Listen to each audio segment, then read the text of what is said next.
What's going on, guys? My name is Nick Abraham, and between LeadBird and Cleverly, we send over 4 million cold emails a month, 100,000 LinkedIn in-mails a month, and do over 75,000 cold calls a month for more than 1,000 active B2B clients.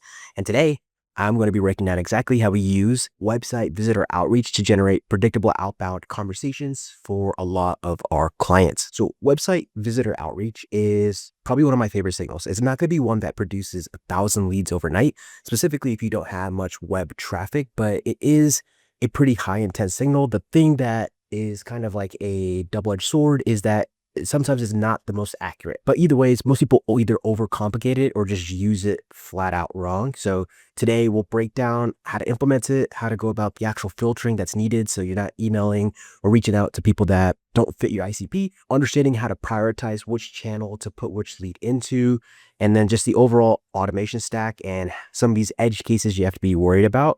And then also talking about the ABM use case you see in some orgs that don't have a large TAM. So let's get into it. So what exactly is website visitor identification? We use a tool called RB2B. You basically install it on your site. It's just a script that you add onto the website header. And when someone visits your site, basically your IP address is captured, and that IP address is matched against some third-party databases that they use on the back end. And if it's matched, the contact data is then enriched and sent to you. The thing here to keep in mind, though, is that the IP-based matching sometimes means that it can commingle with other people that share that IP. And so let's think about if the husband is a B2B founder that's actually interested in what you're selling, but his wife is a doctor in the medical field. The RB2B may match the wife, and you end up calling her, she's confused, and she may be a little annoyed. So that's how people burn this channel. So the number one thing you have to keep in mind when using any kind of website identification tool is making sure that you actually filter for your ICP. So making sure that you put a second layer in that says, hey, RB2B, you're going to give me this person. Now, let me make sure that this person matches who I sell to, and then add it into my outreach channels. That's a big thing. And the other thing to keep in mind is that all these tools that do website identity verification, they're all kind of similar, right? I haven't found one that has some unique feature that the others don't. They all pretty much do the same thing. I have a strong feeling that the technology on the back end is mostly all the same. So when choosing your vendor, I think you can really go for anyone. If like pricing is the thing that you care about the most, then go with them. But I think it doesn't really matter. In terms of implementation and how I would recommend just orchestrating this all is make sure you use something like Clay to be that orchestration layer. And the reason why I recommend Clay, it kind of acts like a routing table. So it's going to allow you to grab the data as it comes in real time, run the enrichment waterfalls, run your logic rules and filter the ICP, and then actually be able to send it to the actual tools in itself. And Clay is sometimes confusing for a lot of you guys, but Clay has actually come out with Sculptor. So I'm pretty sure if you just like copy this transcript and say, hey, I want to build what Nick just talked about in the flows of the logic. Can you do it? It will probably pump out a perfectly good table. But basically what you want to have in that table is for all the leads, because when the lead comes in from RB2B, usually it's just like first name, last name, maybe a title, company name, and LinkedIn profile URL. That's all you really need to do all the enrichment stuff. But I would basically get the LinkedIn URL and then enrich it further using any of the many Clay integrations so that you're able to pull in like, the company details. You could pull in like their specific LinkedIn profile and all the details there. And then you could run a Collegiate to basically say, hey, here's my ICP. Does this person's profile match this ICP? Does this person's company match my ICP? If it does, process the rest of the stuff. If not, just leave it be. And so that's how you'd actually do the filtering mechanism at scale. And then in terms of channel prioritization, this is the way I think about it. I always think about like what channel would be the most effective if I hit first and base it off of the data points that I actually have. And so I would always try to enrich for this specifically for the phone number. And if a phone number is found, I would, push them into my dialer and call them immediately.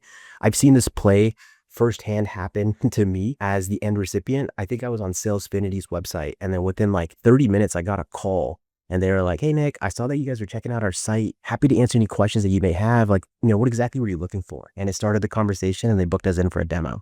And I was like, wow, that was phenomenal. That was a great, like, just process, right? And so if you have the phone number and you have an SDR that is good, I would call them immediately. And you can enrich it using Clay's waterfall. I love using LeadMagic for our phone number data because I think it's the best bang for the buck.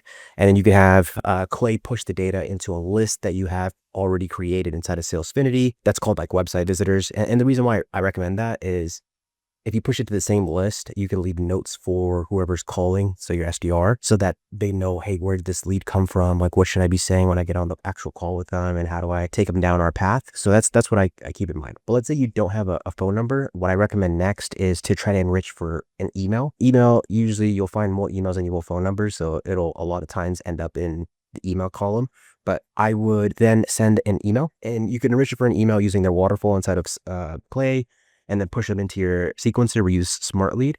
And some people, they have controversial opinions on this. I think like saying, hey, I saw you're checking out my site, and then coming in with your value prop is not a bad idea. But some people are like, dude, that sounds awkward. I think it's fine. And then some people just recommend like not even mentioning that you enrich to find their site, just enrich that they fit your ICP, and then hit them with just a direct pitch. So, hey, first name, we generate leads for B2B founders. Would love to see if you're interested. Which is better? It's up to you to kind of decide. I personally like option A, but people don't. And so what you could do to kind of test both to see what drives better results is inside of Smartlead, you can run a split test, and you could set it up to have the AI configuration on it.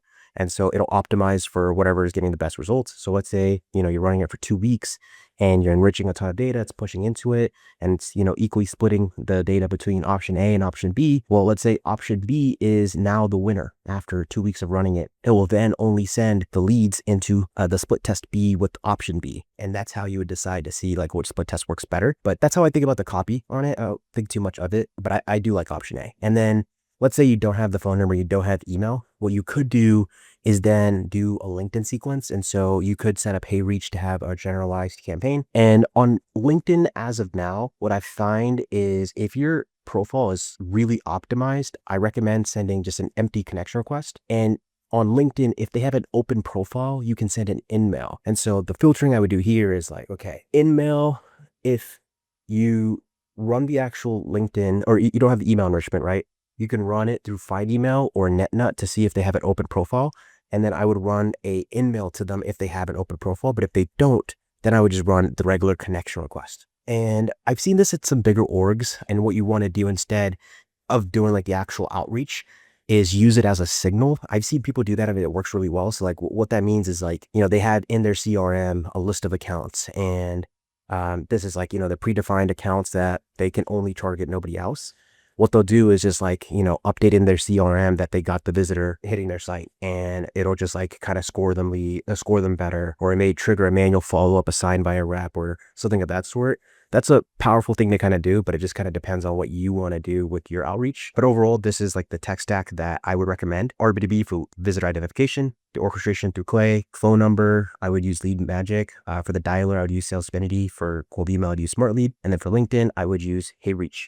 But once again, it's completely up to you if you want to do whatever you want to do, but that's basically it and how I would run this. But just to kind of keep in mind, in terms of expectations, this is not going to be a 10xer. It's not going to replace your outbound and be the only thing that's going to generate leads. It's one of those things where you just want to always have it running in the background and make it as evergreen as possible and offhand as possible, and just let it run. And that's basically it. That's how we think about it.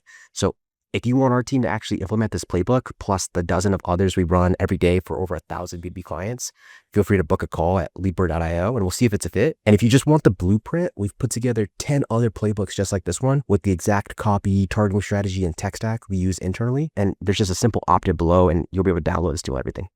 But that's it for this one.